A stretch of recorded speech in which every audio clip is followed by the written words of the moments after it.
श्री कृष्ण कहते हैं, यदि शरीर को त्यागने के पूर्व कोई मनुष्य इंद्रियों के वेगों को सहन करने तथा इच्छा एवं क्रोध के वेग को रोकने में समर्थ होता है तो वह इस संसार में सुखी रह सकता है।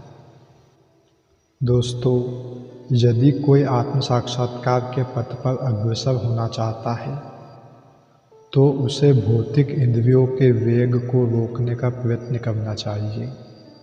ये वेग है वाणी वेग, क्रोध वेग, मनोवेग, उदर वेग, उपस्थ वेग तथा जिह्वा वेग। भौतिक इच्छाएं पूर्ण न होने पर क्रोध उत्पन्न होता है। इस प्रकार मन, नेत्र तथा वक्ष स्तर उत्तेजित होते हैं।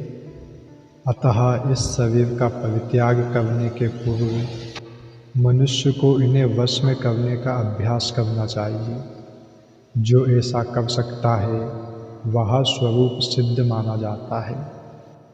श्री कृष्ण आगे कहते हैं, जो अंतःकरण में सुख का अनुभव करता है, जो कर्मठ है और अंतःकरण में ही रमण करता है तथा जिसका लक्ष्य अंतर्मुखी होता है, वह सचमुच पूर्ण योगी है। वह परब्रह्म में मुक्ति पाता है और अंतोगत्वा ब्रह्म को प्राप्त होता है। अर्थात जब तक मनुष्य अपने अंतःकरण में सुख का अनुभव नहीं करता, तब तक भला बाहरी सुख को प्राप्त कराने वाली बाहरी क्रियाओं से वह कैसे छूट सकता है। मुक्त पुरुष वास्तविक अनुभव द्वारा सुख भोगता है।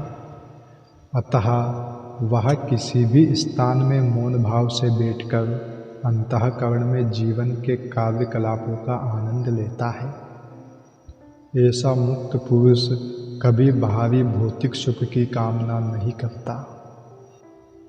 जो लोग संशय से उत्पन्न होने वाले द्वैत से परे हैं, जिनके मन आत्म साक्षात्कार में रत है, जो समस्त जीवों के कल्याण कार्य करने में सदैव व्यस्त रहते हैं और जो समस्त पापों से रहित है, वे ब्रह्म निर्वाण अर्थात मुक्ति को प्राप्त होते हैं। जो क्रोध तथा समस्त भौतिक इच्छाओं से रहित है, जो स्वरूप सिद्ध आत्म संयमी है और संसिद्धि के लिए निरंतर प्रयास करते हैं, उनकी मुक्ति निकट भविष्य में सुनिश्चित है। समस्त इंद्रिय विषयों को बाहर करके दृष्टि को बाहों के मध्य में केंद्रित करके प्राण तथा अपान वायु को नथुनों के भीतर रोककर और इस तरह मन, इंद्रियों तथा बुद्धि को वश में करके जो मोक्ष को लक्ष्य बनाता है, वह योगी इच्छा, भय तथा क्रोध से रहित हो जाता है। जो निरंतर इस अवस्था में रहता है वह अवश्य ही मुक्त है। मुझे समस्त यज्ञों तथा तपस्याओं का परम भोक्ता, समस्त लोकों तथा देवताओं का परमेश्वर एवं समस्त जीवों का उपकारी एवं हितैषी जानकर मेरे भावनामृत से पूर्ण पुरुष भौतिक दुखों से शांति लाभ करता है। दोस्तों, माया के वशीभूत सारे बद्ध जीव इस संसार में शांति प्राप्त करने के लिए उत्सुक रहते हैं, किंतु भगवद गीता के इस अंश में वर्णित शांति के सूत्र को वे नहीं जानते। शांति का सबसे बड़ा सूत्र यही है कि परमात्मा समस्त मानवीय कर्मों के भोक्ता है। मनुष्य को चाहिए कि प्रत्येक वस्तु परमात्मा की दिव्य सेवा में अर्पित कर दे, क्योंकि वे ही समस्त लोकों तथा उनमें रहने वाले देवताओं के स्वामी हैं।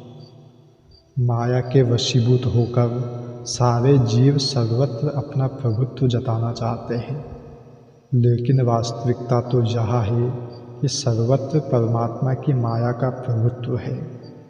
परमात्मा माया के स्वामी है। यह 5वां अध्याय कृष्ण भावना अमृत की, जिसे सामान्यतः कर्मयोग कहते हैं, व्यवहारिक व्याख्या है। यहाँ पर इस प्रश्न का उत्तर दिया गया है कि कर्मयोग से मुक्ति किस तरह प्राप्त होती है। कृष्ण भावनामृत में कार्य करने का अर्थ है परमेश्वर के रूप में भगवान के पूर्ण ज्ञान के साथ कर्म करना। ऐसा कर्म दिव्य ज्ञान से भिन्न नहीं होता।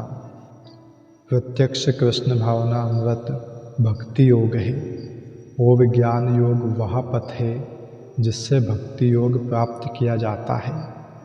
कृष्ण भावनामृत का अर्थ है परमेश्वर के साथ अपने संबंध का पूर्ण ज्ञान प्राप्त करके कर्म करना, और इस चेतना की पूर्णता का अर्थ है कृष्ण या परमात्मा का पूर्ण ज्ञान। शुद्ध जीव भगवान के अंश रूप में ईश्वर का शाश्वत दास है।